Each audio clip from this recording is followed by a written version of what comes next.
Tom, welcome to another edition of Tommy's Trains. Today I've got a different New York Central Flyer set, and I believe this might be the third version. It was probably, I lost track after about 4 or 5, and I don't have all of them, and I'll get onto that in a minute. But I think this first, not this one, but the first set, the one with the yellow bulkhead car, came out around 1993, and they upgraded it a couple times. The first ones didn't have the water heater in front of the smokestack.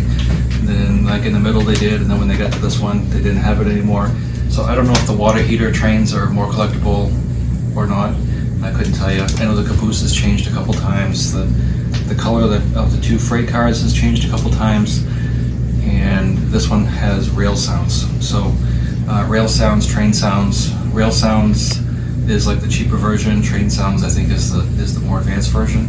And you'll probably never see one of those really expensive trains in my possession. For one, I can't afford them, and number 2, I'm too afraid if I did have it, something would happen to it and I'd break it. And then, but you could spend thousands on trains, and so basically probably around $400 for a train set is my absolute upper limit on trains.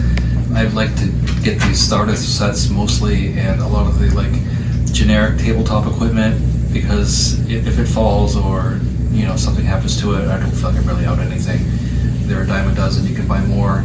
So to me they're more enjoyable, but that's just my opinion, because little kids will play with these and etc. But so we'll open this up and we'll take a look at it. So here's the cover, and it's different. We still have the cardboard box. We don't have the styrofoam box like the last one I showed you. So it's still kind of the same size, and it's interesting because this one has like the older style cardboard box but the newer kind of equipment, and at some point they upgraded the tube track to fast track, and they changed this 40 watt to the CW80, and a couple other things.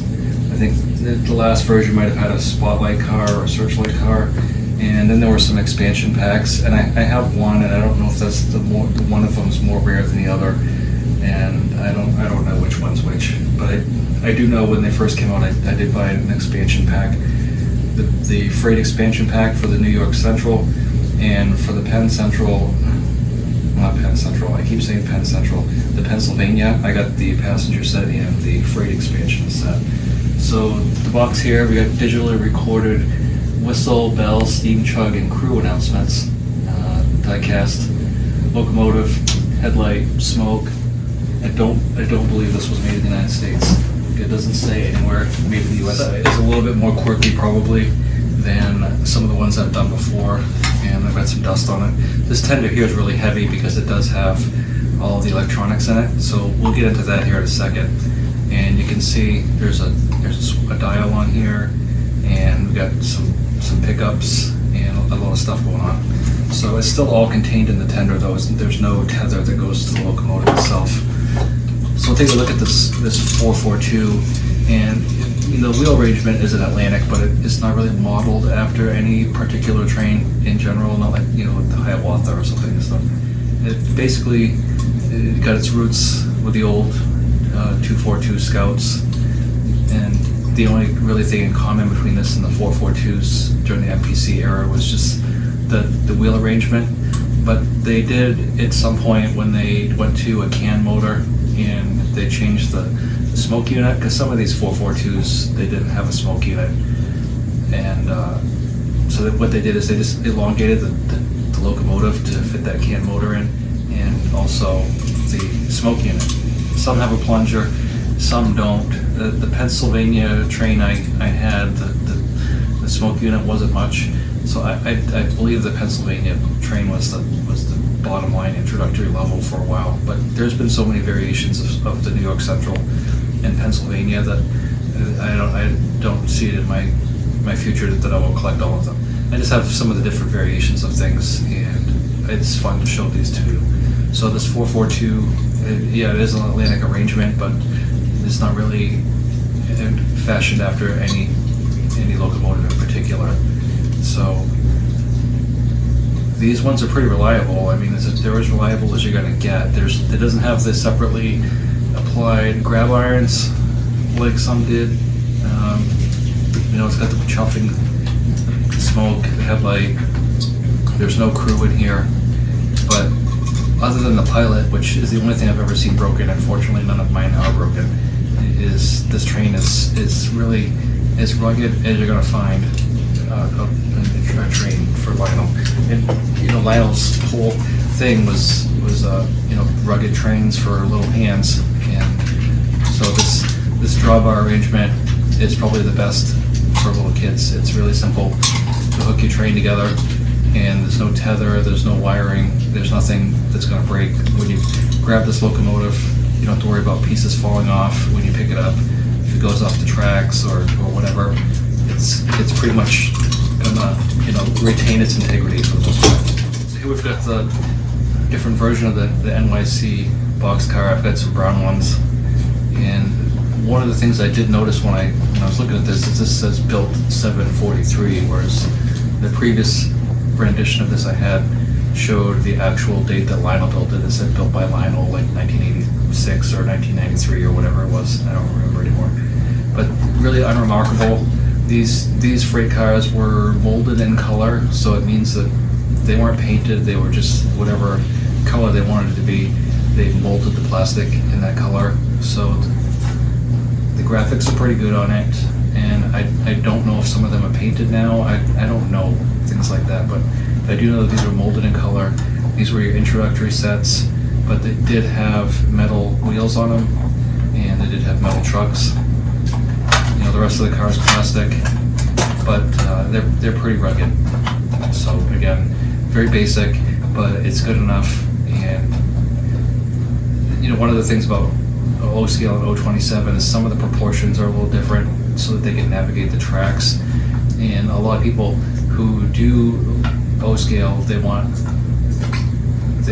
realism. They want it to look as real as possible, and to some extent, I agree for myself.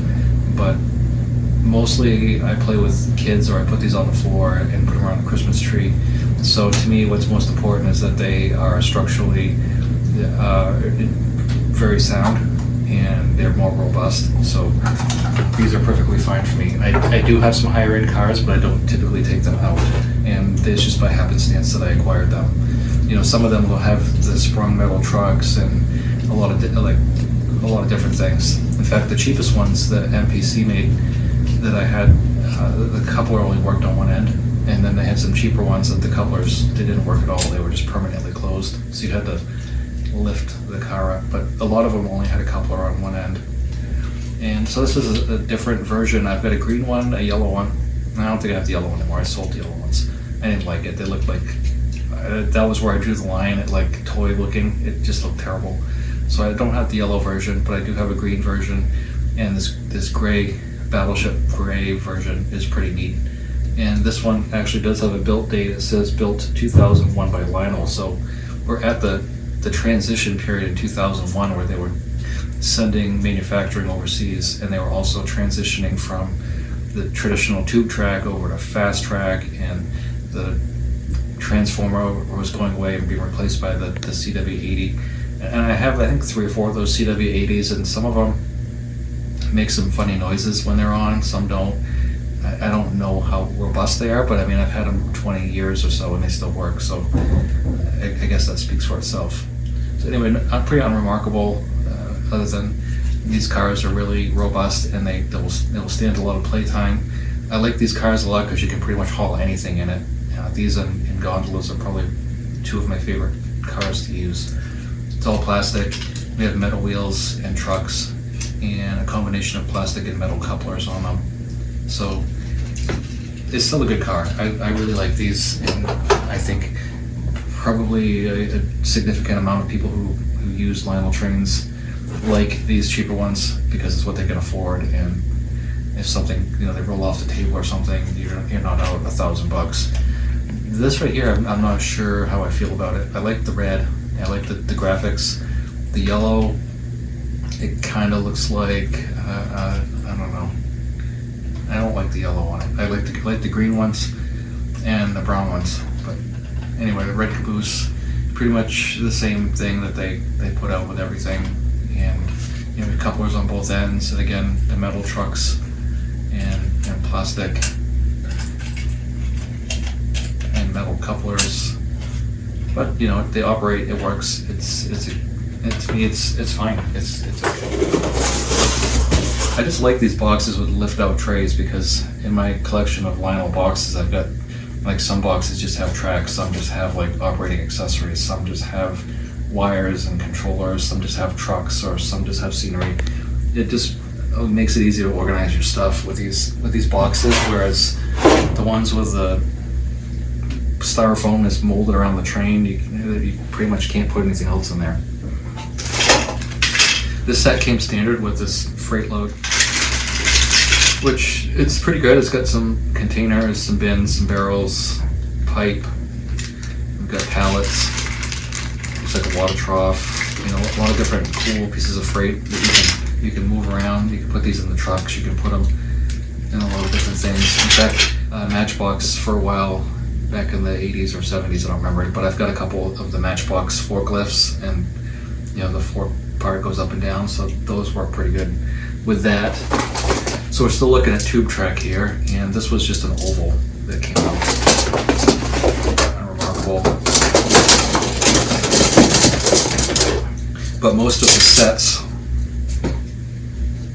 were just an oval. So I'm gonna make a loop here, and then I'll be back, and I've got some other cool stuff in here to show you in this box, so stick around, I'll be right back. So before Lionel had the CW80, they just took the old 40 watt and then they added this little device here to give you the bell function, which also has the rail sounds. Prior to that, these trains didn't have anything other than the whistle. There was no bell, so this was sufficient. And then when the CW80 came out, there's two buttons, one for bell and whistle. And if these are reversed, like if you push the whistle and the bell chimes, you just have to reverse your polarity here. It's pretty easy to fix. So this right here is like the early version of the rail sounds, and this was a little quirky in that you needed a 9-volt battery in order for it to work the right way. And you take the tender apart, so we're going to do that right now. Just don't lose your screw. And it just pops out. And there is a 9-volt battery in here, but I don't know how old it is, so we'll try it real quick with the existing 9-volt battery in there. Let's see what happens.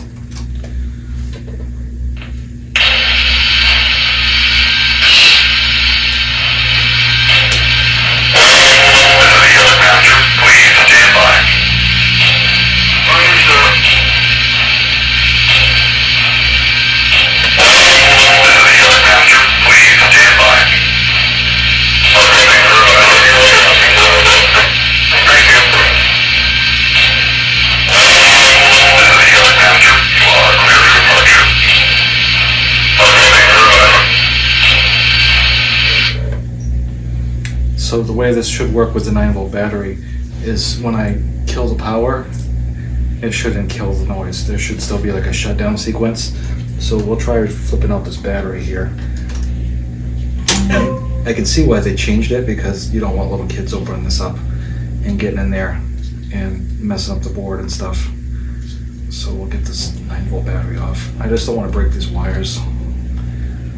That's another thing that's really sensitive about these. I can see corrosion there. These don't look corroded. But we'll see. There should be a startup sequence and a shutdown sequence with the battery in place.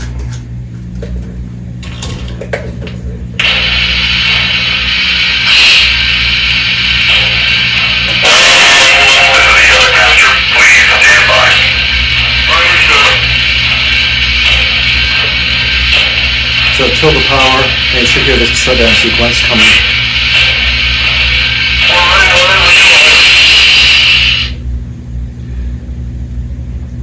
So these are all digitally recorded sounds from a rail train, so I think that's really cool. And this really is different. If you go back and look at the Boston and Maine set that I showed you a week or so ago, the guts out of that tender came out of the fast track version of the New York Central that had the grab irons. And what I did is I just took took the parts out and put it in the Boston the main set, and then sold the rest of it because realistically, how many New York Central 442s do I need? And I wanted those parts. So the shutdown sequence is hooked up, and we're gonna go ahead and normalize this tender, and then I'll be right back again. All right, I've got it all back together, and because it's still kind of Christmas, we'll put some Christmas balsam in there. So it's still a little quirky, and like I said, if the controls don't work exactly the way you think they should, like if they're reversed, you just have to reverse the poles on these. So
overall, I think it's a pretty neat set. Again, it's kind of like the pioneer of the sound, the rail sounds. In some instances of this, I prefer to the newer version. I like the garbled, engineer and crew. It sounds more realistic to me, which you'd hear on like some kind of bantering on the radio. The switch here, obviously, it's an add-on afterthought thing to make it all work. It's a little quirky, and the button sticks a little bit on here, so it could just be the age of it. It could be just the way it was made. So it works, but it's a little quirky, so it could be a little bit disappointing. But I think it's a good train, and I'm for sure gonna keep this one. I like it. I like the rail sounds, and I think it's unique, and you don't see a lot of these. You see primarily the cheap one with the yellow bulkhead car. Very seldom do you see this one, and even more seldom do you see the one with the green. So pretty decent little set, very, very basic, but still fun. And I think if you can pick this up for $100 or less, I think you're doing good. I think you've got a good starter set, and I think there's some enjoyment to be had here. So I'm going to preempt this into the next video by showing you some coal stuff here, and I hope you come back and check out my next video, because I got something really, really interesting, and I don't see very many of these either, and I was able to stumble across it and get a great deal on it. So I'm gonna put that out, and then I hope you'll join me for the next video of Tommy's Trains. Thanks for watching, and I'll talk to you next time.